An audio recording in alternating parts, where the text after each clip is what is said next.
Alright, this is my third video today, and it's approaching, I don't know, maybe 10 o'clock on Saturday night. So, by the time I get all these uploaded, I don't want to combine them together or take too long to do that. I'll do each one individually. But it might take a couple of days to get all them uploaded because my cellular service and my Wi-Fi is slow as crap. But, to get to the point here, this is an Autometaldirect fender. And we got it from carid.com. And my customer found it there. This fender at Autometaldirect is $550 for the fender and $150 for shipping. So you're looking at $700 for a 74 Plymouth Duster fender. At Jegs and Summit, they are a little bit cheaper. I think they're about $486 with maybe $99 shipping, if I recall. But when she told me she found this for $246 with the $175 shipping at carid.com, I was like, man, is this thing some cheap copy, or somebody boxed them up, and it's not actually an AMD fender?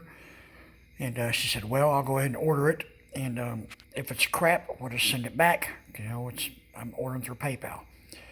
And as I was waiting for it to be shipped here, I was thinking, well, maybe it's a second, and that's why CarID is selling them so much cheaper.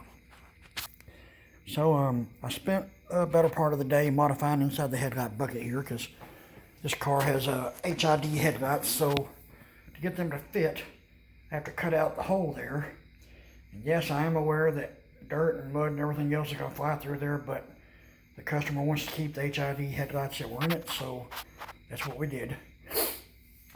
Anyway, so I modified that, and I got all the back side of it sanded. And just to do things quick, since I knew I was going to prime it and block it, and prime it and block it again, I looked it over. The only damage I seen that was noticeable, that was right up here, where those grinder marks are. And I couldn't even see this area, but I could see that one a little bit. I could see that grinder mark there, and I seen the little high spot that was right there. That was the worst thing about it. And so I DA'd over it with my Hutchins DA in 320.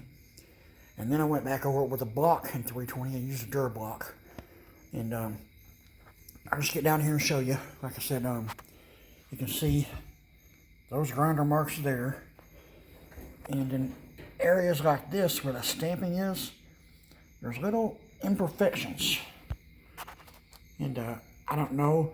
Maybe this was the first stamping of the day, and I'm not real familiar with how body parts are pressed out, so maybe the first few run off the line are crap, because a lot of times when I worked at Mold Tool, where they done the plastic drawers for refrigerators at Whirlpool, we always had the first few was just a bunch of scrap, and we had to throw them in the bin, and they grind them up and reused them.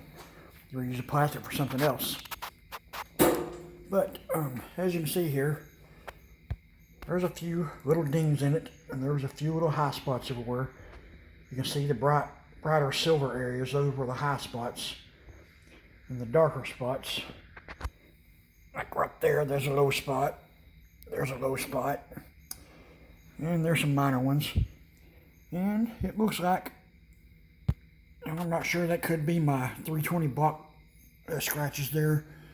Or they could have, used something and went over it, the whole thing. Kind of like they did with this grinder, but maybe with a finer grit disc. I'm just assuming this was maybe 120 grit or 180 grit that they went over that with on a grinder. That right there was really the worst area of it. And when I didn't even see that before I started sanding it. But as I started DAing it, I started seeing that dent first. These little ones, and I went a little further, and I started seeing the grinder marks. And it's the same way right up here, right where the top of the fender breaks over. Those are not areas that did not get sanded. That's actually little creases in the metal. And I can't feel anything now, so they're very, very minor. So if you want to save yourself some money, I suggest going to carid.com and looking there. See if maybe they got the parts you need for your car. Maybe you can pick them up a lot cheaper like my customer did. It's the same way. As you can see it all down through there.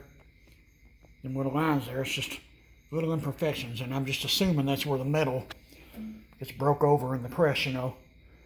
And who knows?